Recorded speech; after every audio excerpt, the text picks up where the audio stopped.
नमस्कार मु doctor Manorama Mahanti IMD Bhubaneswar पूरा ओडिशा राज्य वेदर ब्रीफिंग करछि। देखिबा गत 24 घंटार रेकर्ड तेबे राज्य रे किछि स्थान रे हल्का मध्यम वर्षा रेकर्ड करा जायछि। ता सहित सर्वाधिक वर्षा रेकर्ड करा जायछि नयागढ़ जिल्ला रे नयागढ़ ठारे 35 मिलीमीटर वर्षा।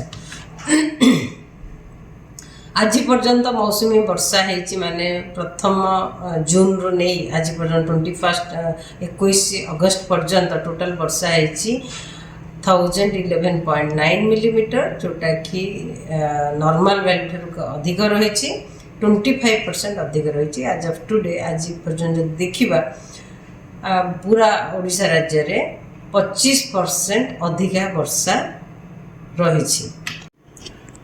वर्तमान गोटे घूर्णिबल रही साउथ गैंजेटिक वेस्ट बेंगल एवं ता पाखापाखि झारखंड जोटा कि समुद्र पतन ठारू 1.5 किलोमीटर हाइट रे रही।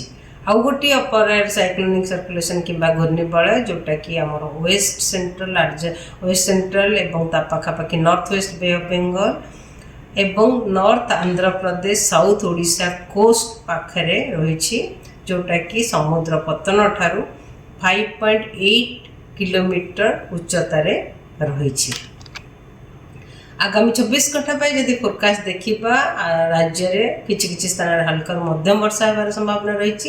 सहित वर्षा सहित बिजुली घड़घड़ी और झटका पवन 30 ରୁ 40 किलोमीटर पर आवर रही संभावना रही। उपकूलवर्ती अंचल जिला गुड़िक सहित मयूरभंज केउंझर और सुंदरगढ़ जिले में काली आभ्यंतरण ओडिशार जिला गुड़िक अनेक स्थान हल्का मध्यम वर्षा रही संभावना रही। किंतु उपकूलवर्ती अंचल जिला गुड़िक किछि स्थान हल्का मध्यम वर्षा ता सहित गोटे किंबा दुईटा स्थान मयूरभंज और केउंझर जिलार केउंझर कलाहांडी और नवरंगपुर जिलार गोटे किंबा दुईटा स्थान प्रबल वर्षा होबार संभावना रही।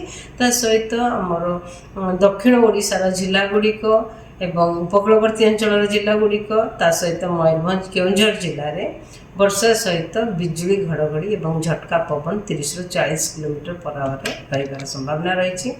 23 तारिख में राज्य अनेक स्थान हल्का मध्यम वर्षा रहित गोटे किंबा दुईटा स्थान प्रबल वर्षा रही संभावना रही। कलाहांडी बलांगीर बरगढ़ सुंदरगढ़ केउंझर एवं मयूरभंज जिले में अलग जिला गुड़िक हल्का मध्यम वर्षा रहा सहित वर्षा सहित बिजुली घड़घड़ी और झटका पवन रही संभावना रही। इवन आमर उपकूलवर्ती अंचल जिला गुड़िक बिजुली घड़घड़ी सहित वर्षा होबार संभावना रही।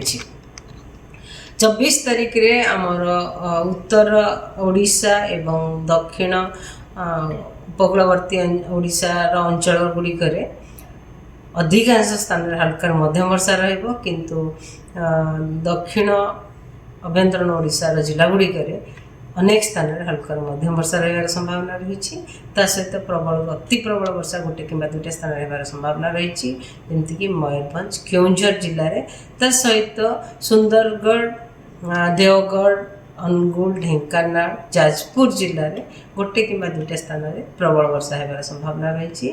वर्षा सहित बिजुली घड़घड़ी और झटका पवन आमर उत्तर ओडिशार जिला गुड़िक एवं उपकूलवर्ती अंचल जिला गुड़िक 25 तारिख में उपकूलवर्ती अंचल जिला गुड़िक उत्तर आभ्यंतरण ओडिशार जिला गुड़िक अधिकांश स्थान हल्का मध्यम वर्षा रहिबो। दक्षिण आभ्यंतरण ओडिशार जिला गुड़िक किछि अनेक स्थान हल्का मध्यम वर्षा रही संभावना रही। मयूरभंज जिले में प्रबल अति प्रबल वर्षा गोटे किंबा दुईटा स्थान रही संभावना रही। सहित बालेश्वर केउंझर सुंदरगढ़ जाजपुर जिले में गोटे किंबा दुईटा स्थान प्रबल वर्षा रहिबो। वर्षा सहित बिजुली घड़घड़ी लगी रही। 26 तारिख में राज्य अनेक स्थान हल्का मध्यम वर्षा रही संभावना रही। सहित प्रबल अति प्रबल वर्षा मयूरभंज जिलार गोटे किंबा दुईटा स्थान रही संभावना रही। एवं बालेश्वर जाजपुर केउंझर सुंदरगढ़ झारसुगुड़ा संबलपुर बरगढ़ जिले में गोटे किंबा दुईटा स्थान प्रबल वर्षा होबार संभावना रही। 27 तारिख में राज्य अनेक स्थान हल्का मध्यम वर्षा रही सहित मयूरभंज केउंझर जिले में प्रबल अति प्रबल वर्षा रही संभावना रही। बालेश्वर भद्रक जाजपुर ढेंकानाल अनुगुल देवगढ़ संबलपुर सुंदरगढ़ जिले में गोटे किंबा दुईटा स्थान प्रबल वर्षा रही संभावना रही। धन्यवाद।